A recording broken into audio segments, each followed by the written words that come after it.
Americans. You guys are just soft motherfuckers. You gotta get hit by your family more. We need to bring back alcoholism, maybe some drug abuse. Be good for you guys. Sean Strickland has built a reputation in the UFC, not just as a fighter, but as someone who constantly tests the limits of what you can say with a microphone in your hand. Would you like to learn some Chinese? Let's do it. Ni hao. What was that? Wait, what am I saying? What am I saying? Hello. Me hao. How do I say work harder, child? So when I start my clothing company and I open up a couple sweatshops, how do I get to the meat and potatoes of work harder, no food for you till you finish? You never really know what's going to come out of his mouth, which makes every press conference feel like a live wire. Well, if you know me, you would know that I don't leave my house because you see the way these people act in the crowd. If I had to be around these fucking people in public, I would probably get a murder charge. So I don't drink, I don't leave my house, especially that guy clamping right there. That fucking guy's like, yeah, how about you drive a big lifted truck, your dick's about this big, let's go. At UFC 276, Sean was scheduled to face Alex Pereira. However, instead of going up against the Brazilian, Strickland thrashed Israel Adesanya at the press conference. What should have been a routine promotional event turned into a sidetrack about anime and somehow cartoon porn. Sean, you got quite the lineup up there with you. Who's the best striker on stage? I mean, I would say me, but I mean, that man was the one that slept that man, so, you know, next to me, probably Alex. I mean, what was it like, 2-0 against Izzy? What was it, 2-0? Did you watch the whole fight? No, I don't watch Exactly, do your fucking job next time. Oh man, I made the champion mad with his fucking frosted tips and his gay little watch. Oh no! I'm just joking. Hey, Izzy is a savage, bro. Hey, watch No out. doubt. Hey, what happened before we walked on stage? Hey. I smacked you on the ass like my bitch. Bro, your Pornhub is just that's filled with facts. cartoons, bro. No man that beats off the cartoons is gonna beat me.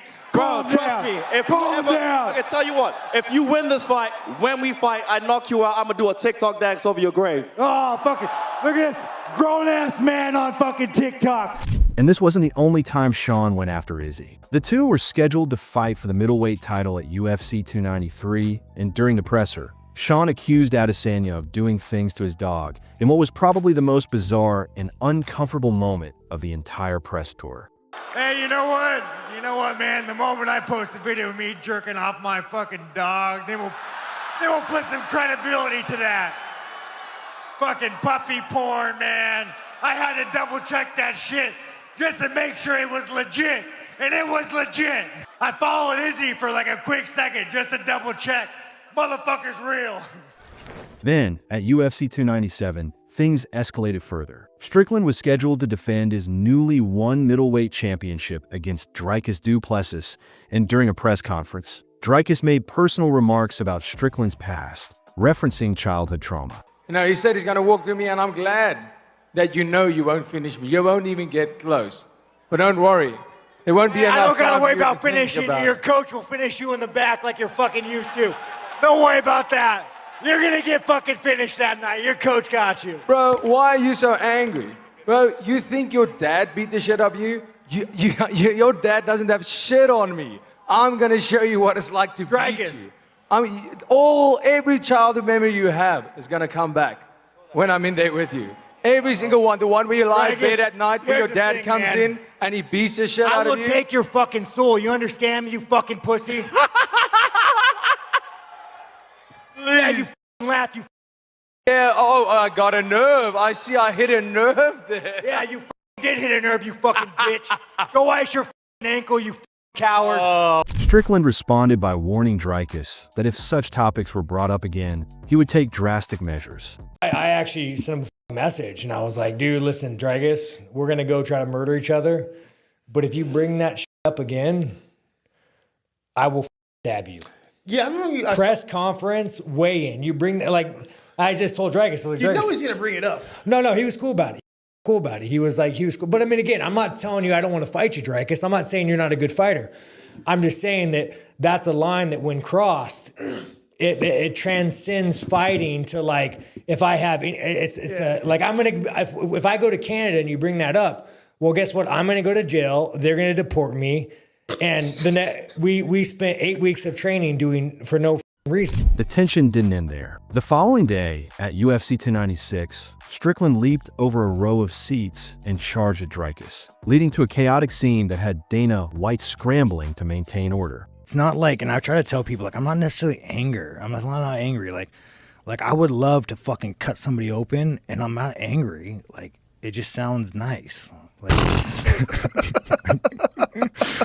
you got to get that out of your system, buddy. I think I spar 3 times a day.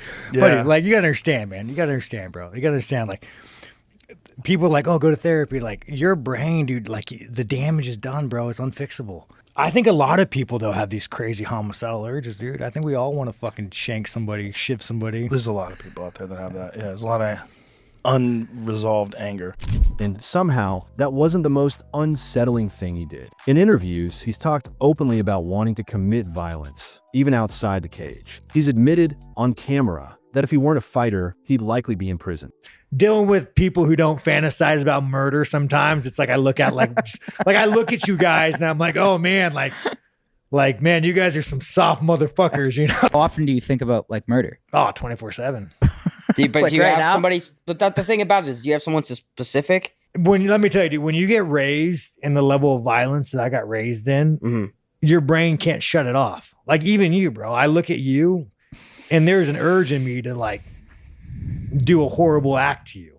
I'm not gonna do it because I Just can't me help. specifically, or you feel some Just type of you, way? bro. I look at you and again, you're a nice guy, bro. And this is my own. I just want to let you know I don't have that same urge towards you, bro. Like I'd love to get a beer with you or something like that.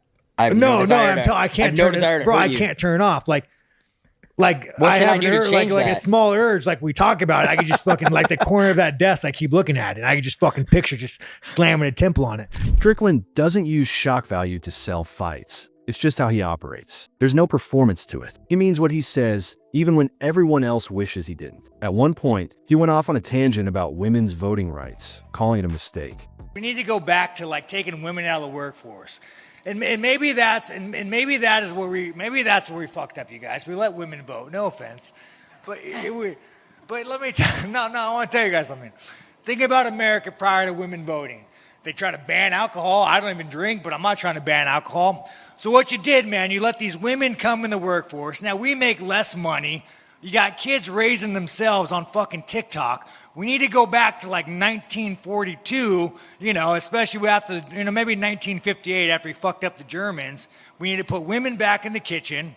We need to take only one man needs to be working. So I think as a collective man group, we need to elect somebody that's going to put women back in the kitchen, put one man working, raise the wages, and build a fucking wall.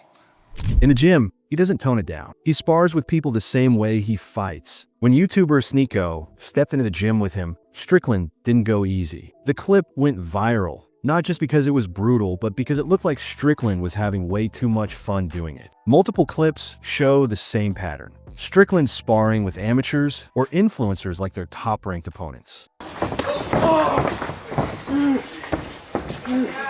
doesn't hurt. It doesn't hurt. I'm the wrong elbow. It's more mental than you think. It doesn't hurt. Are you elbowing him?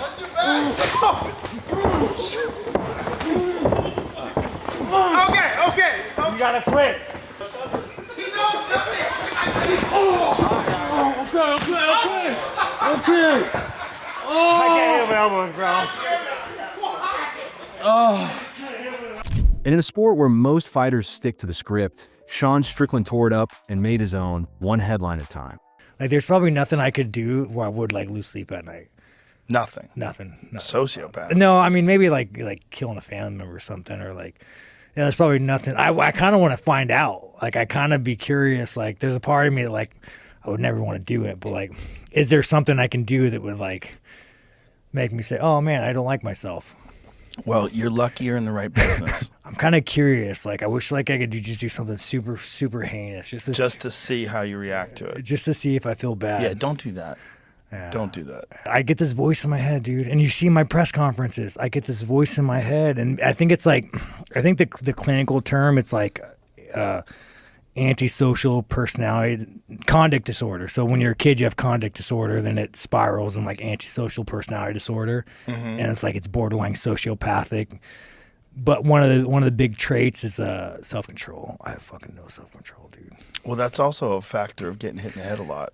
But it was like that when I was a kid. I get this voice in my head, and it tells me to fucking do something, and then it just sits there, and I'm like, I'm doing it. I'm fucking doing it. I'm still in this car. I'm doing it. Growing up with no guidance. So what are your thoughts about Strickland's erratic personality? Do let us know in the comments section below. If you enjoyed the video, make sure to like and subscribe for more MMA content like this.